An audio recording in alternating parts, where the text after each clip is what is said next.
ce mot termine son histoire et la continue. Les spectateurs qui se lèvent, qui crient bravo, disent merci. Les acteurs qui saluent disent merci. Merci car vous avez payé. Merci car vous avez apprécié. Merci car vous êtes restés. Le moment intermédiaire se situe avant et après les saluts. Avant, on est dans le vide complet, nulle part, on veut être reconnu et on ne sait pas si on le sera. C'est le vide de combien il faut faire d'appel pour inciter les spectateurs à applaudir, mais ce n'est pas une question de satisfaction. Entretenir, être désiré, les rappels sont un jeu. Après, quand on rentre dans sa loge, il n'y a plus rien. Rien. Même pas ça. Ce qui est étrange, c'est comment on est dépouillé de soi, comment on est à nouveau dans la rue, dans la réalité, sans costume. Le salut est devenu existant, comme une bénédiction.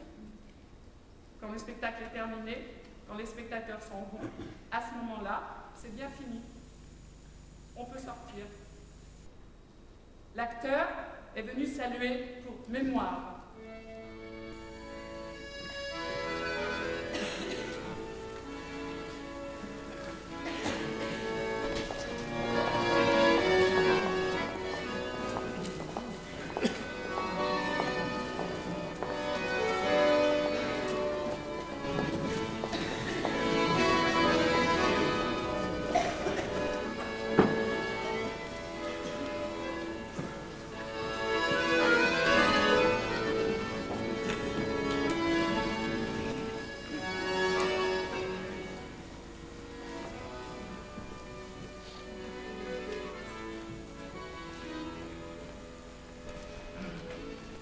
Quand Antonin Artaud, le soir du 13 janvier 1947, s'en allait au théâtre du Vieux Colombier, il s'y risquait pour vivre encore, c'est vrai, mais aussi pour tenter d'obtenir les aveux des quelques centaines d'éminents tartuffes payés qui entretenaient les conditions sociales et artistiques les plus haïssables.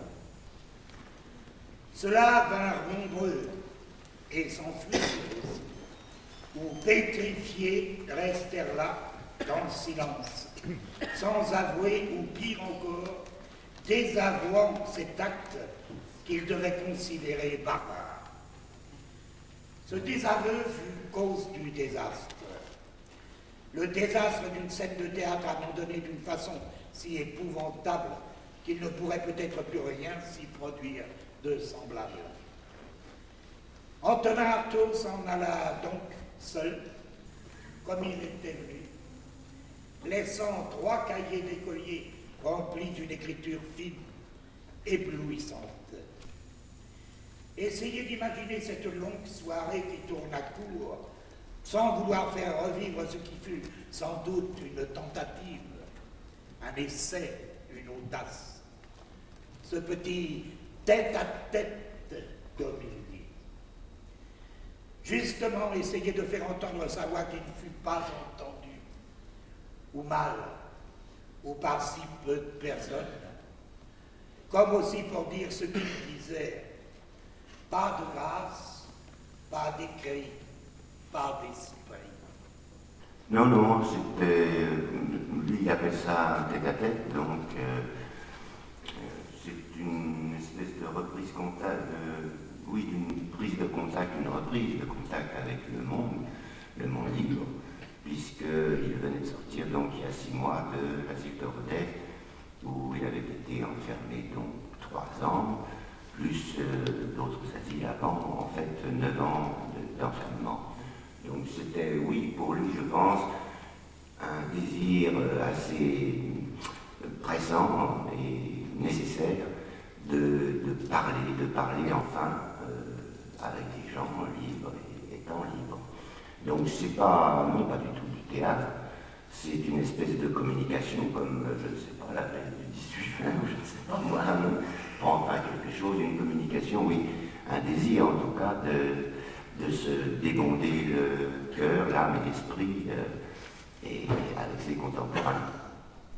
L'enjeu, je ne sais pas exactement lequel il est, mais encore une fois, à lire le texte qu'il avait donc préparé assez nettement, puisque plusieurs fois il parle de ce tête-à-tête, ce petit tête-à-tête que j'ai préparé, et pour lequel les journaux ne m'ont pas annoncé, n'ont pas fait d'annonce, etc.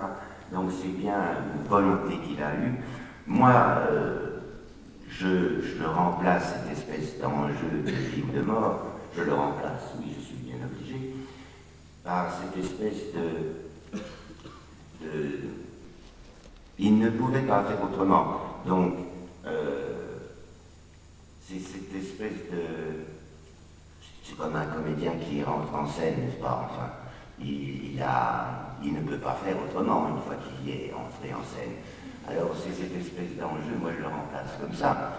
C'est-à-dire, une fois qu'il est rentré, et bien, une fois dit la première phrase, il faut continuer à dire les autres.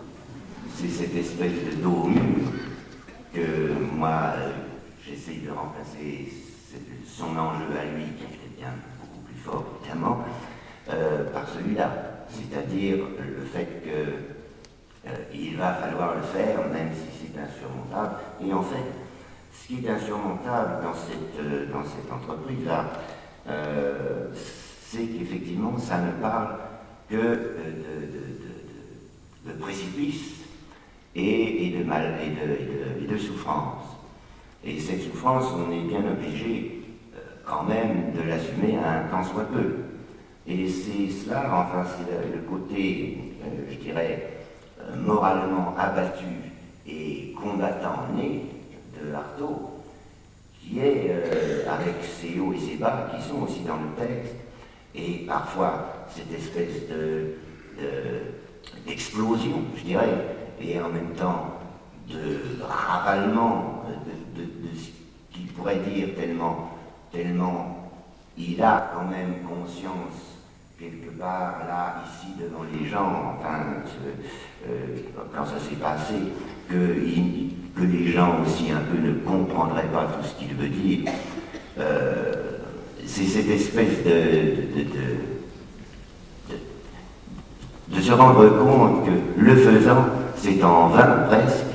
C'est toutes ces choses-là qui fait que peut-être le comédien le faisant, peut-être on aura un petit peu une idée de ce trouble, de ce désarroi, qui devrait être aussi, enfin, le mien le jour, bien entendu. Et oui, la fébrilité et beaucoup d'autres choses. Hein. Bon, mais c'est sûr que moi je ne joue pas, pardon, ma vie.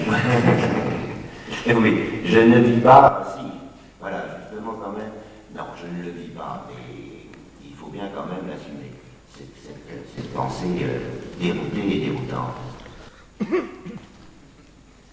J'ai acheté un petit cahier pour écrire et me souvenir, ne pas oublier.